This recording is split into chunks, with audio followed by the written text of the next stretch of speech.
तो जनाब था जिसका इंतज़ार वो शाहकार आ गया। टैक्स 2024-25 प्रॉपर्टी पर टैक्सेस जो आयद हैं उसकी मैं बताऊंगा आज डिटेल। मैं हूं इंतखाब सूरी और आप देख रहे हैं हमारा चैनल प्रॉपर्टी अपडेट से, जहां आपको प्रॉपर्टी के मुताल्लिक़ प्रॉपर्टी के हवाले से बहुत ज़्यादा मालूमात इंशाल्लाह मिलेंगी। तो दोस्तों, इस वक्त हम आपको ये बताना चाह रहे हैं कि प्रॉपर्टी पे गवर्नमेंट ने जो टैक्स आयद किया है और वो क्या हैं और किस तरह के हैं। सबसे पहले तो मैं आपको ये बात बताते चलूँ कि गवर्नमेंट का एक एम और इस वक्त बजट के ज़रिए जो प्रॉपर्टी के ज़रिए इस वक्त जो रकम लेनी है और प्रॉपर्टी इनकम टैक्स की मद में जो पैसे लेने हैं उसका टारगेट ये है कि 477.11 477.11 बिलियन रुपीज़ हैं, ये कलेक्शन करनी है। ये टारगेट है गवर्नमेंट का। अब हम आप चलते हैं, बताते हैं आपको कि इस वक्त प्रॉपर्टी में कौन कौन से टैक्स इस वक्त आए हैं। और आपको सबसे पहले मैं बता दूं कि इस वक्त दो तरह के चीज़ें मैं बताऊंगा आपको।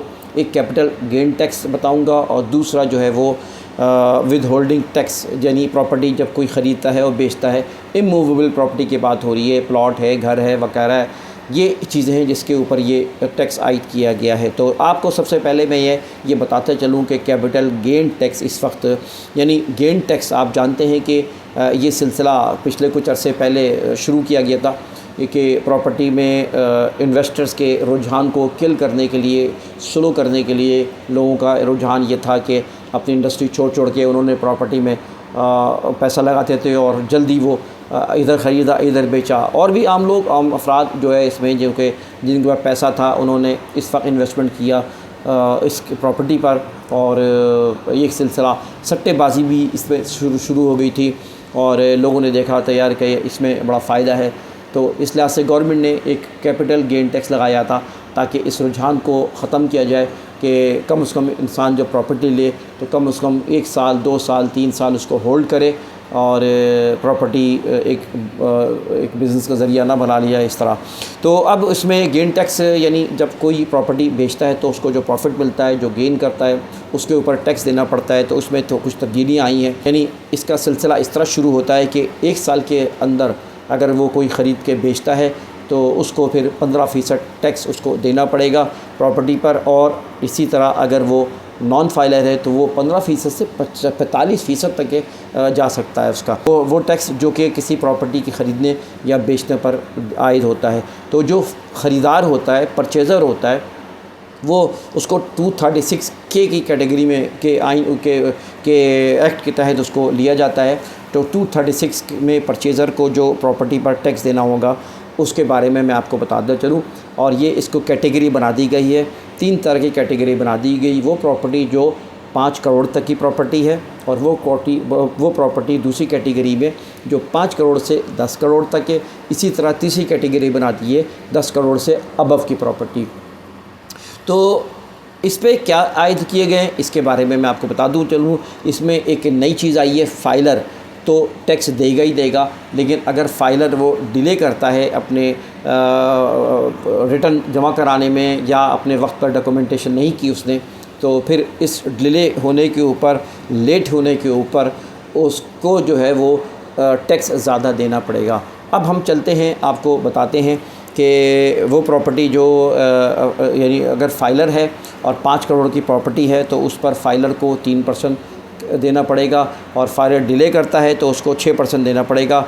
लेकिन अगर वो नॉन फाइलर है तो 5 करोड़ की प्रॉपर्टी पर उसको 12% तक उसको टैक्स देना पड़ेगा। आपको याद होगा कि पहले जो प्रॉपर्टी पर ये ज़्यादा 10.5% होता था, 3% से 10% तक होता था, लेकिन अब ये टैक्स बढ़ा दिया गया है। अब हम चलते हैं वो प्रॉपर्टी जो कि 5 करोड़ से 10 करोड़ तक की प्रॉपर्टी है, तो उस पर वो जो है 3.5% फाइलर की सूरत में, और फाइलर की सूरत में ही अगर वो डिले करता है तो उसको 7% देना पड़ेगा, यानी 7% तक फाइलर होने के बावजूद उसको देना पड़ेगा। और अगर वो नॉन फाइलर होता है तो उसको फिर वो 16% तक के वो परचेज़र है तो देना पड़ेगा। इसी तरह अगर वो 10 करोड़ से ऊपर की प्रॉपर्टी है तो 10 करोड़ की ऊपर से प्रॉपर्टी पर उसको फिर सिलसिला इस तरह होगा कि पहले मद में उसको फाइलर होने की सूरत में 4% और 8% लेट होने पर फिर उसके बाद 20% तक ये चला जाता है, यानी 20% तक ये प्रॉपर्टी पर उसको टैक्स देना पड़ेगा। और पिछले अरसे में ये बात आ रही थी कि कुछ दिनों पहले तक टैक्स के 35% तक ये इम्कान ये था कि टैक्स के लगेगा, लेकिन इसको 20% तक अभी रोका गया है। इसी तरह हम बात करते हैं 236C, यानी जो कि सेलर है, अगर वो प्रॉपर्टी सेल करता है तो उस पर उसको इसी तरह अगर वो 5 करोड़ के तक की अगर प्रॉपर्टी है, 5 करोड़ तक की बेचता है तो उसको 3% और लेट पर 6%, जबकि 10% जो है ना वो नॉन फाइलर की हैसियत से होगा। नॉन फाइलर तो यहाँ पे 10% स्ट्रेट अवे, चाहे वो 5 करोड़ हो, 10 करोड़ हो या उससे ऊपर हो, उन सब को इसी तरह ये टैक्स 10% देना पड़ेगा अगर वो नॉन फाइलर है। अच्छा, हम चलते हैं अब अगर 5 करोड़ से 10 करोड़ तक की प्रॉपर्टी है और वो प्रॉपर्टी सेल करना चाहता है तो उसको 4% देना पड़ेगा और लेट होने पर वो 7% अदा करेगा, बाकी 10% मैं आपको बता चुका हूँ। फिर आते हैं आखिरी कैटेगरी में, अगर वो प्रॉपर्टी अगर 10 करोड़ से अबव की प्रॉपर्टी है, 10 करोड़ से अबव की प्रॉपर्टी अगर बेचता है तो उसको 5% और लेट होने पर 8% और बाकी 10% अगर वो नॉन फाइलर है। तो ये थी मालूमात दोस्तों जो लेटेस्ट अभी आई है, जिसके अंदर आपको हमने बताया कि क्या क्या चीज़ें आई थी ये प्रॉपर्टी के हवाले से। साथ साथ ये भी बताता चलूँ आपको कि 5% से 7% तक की बात हो रही है। वो प्रॉपर्टी आप जानते हैं कि बहुत सी प्रॉपर्टी ऐसी है सॉरी, आपको हम बता चुके हैं कि अब रेगुलाइज हो रहा है मामलात और इसको रेगुलाइज अब किया जा रहा है प्रॉपर्टी को, इसके काम करने वालों के लिए भी, और जो बिल्डर हैं, जो ओपन प्लॉट्स हैं जो किसी के नाम नहीं हैं, अभी ओपन फाइलें लोग ले कर रख लेते थे और प्लॉटों का बिज़नेस कर रहे होते थे, प्लॉट्स पे प्लॉट दिए जा रहे थे, कोई पूछने वाला नहीं था। कितने प्लॉट एक सोसाइटी ने दे दिए, मालूम चला उसके पास 1000 प्लॉट निकलते थे तो उसने 10,000 प्लॉट 20,000 प्लॉट बेच दिए। ये धंधा चलता रहा है, तो इसको गवर्नमेंट को चाहिए कंट्रोल करे, IMF को चाहिए कंट्रोल करें। तो IMF के दबाव पे ये बजट रखा गया है और टारगेट मैंने आपको बता दिया है। तो इसमें जो है अभी मज़ीद डिटेल्स इसमें आ रही हैं, लेकिन ये बात भी बताता चलूँ कि इसमें जो है जो ओपन फाइल्स हैं, जो बिल्डर्स हैं, जो इस तरह की प्रॉपर्टी है जो कि लीज़ नहीं हुई है, तो उस पर भी अब पकड़ा जाएगा और उसके ऊपर भी टैक्सेस देना पड़ेगा। तो दोस्तों ये थी आज की मालूमात, और बात वही है कि इस वक्त जो है वही आम आदमी और गरीब आदमी तो टैक्स की और सैलरी पर्सन वो तो नहीं बच पाता।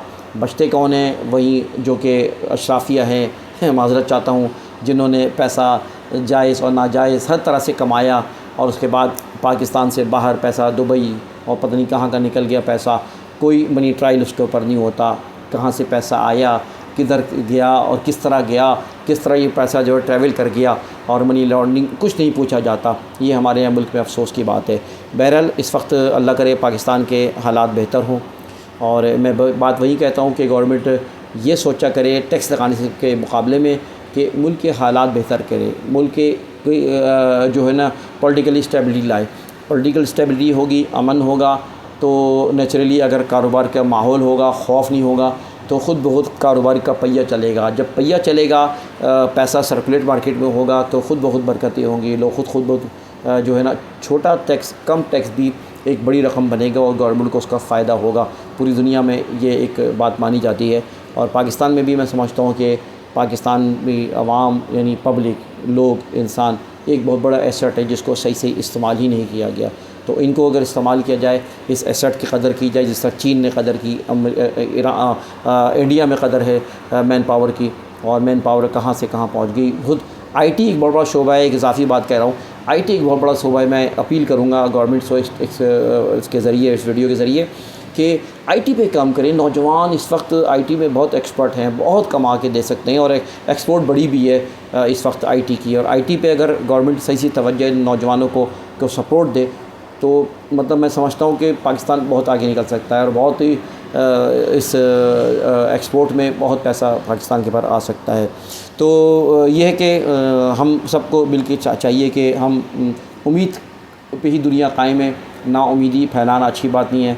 उम्मीद रखें पाकिस्तान से भी, मेहनत करें, काम करें, ईमानदारी से काम करें, और हमारे हुक्मरानों को भी अल्लाह ताला तौफीक दे कि वो भी ईमानदारी से, मेहनत से और इंसाफ के साथ काम करने की तौफीक दे, ताकि जो है वो पाकिस्तान जो है फले फूले। इंतखाब सूरी को इजाज़त दीजिए। गुजारिश करता हूँ कि वीडियो को लाइक भी करें और शेयर भी करें, और साथ साथ चैनल को अगर सब्सक्राइब नहीं किया तो चैनल को सब्सक्राइब भी करें। इजाज़त दीजिए, अल्लाह हाफ़िज़।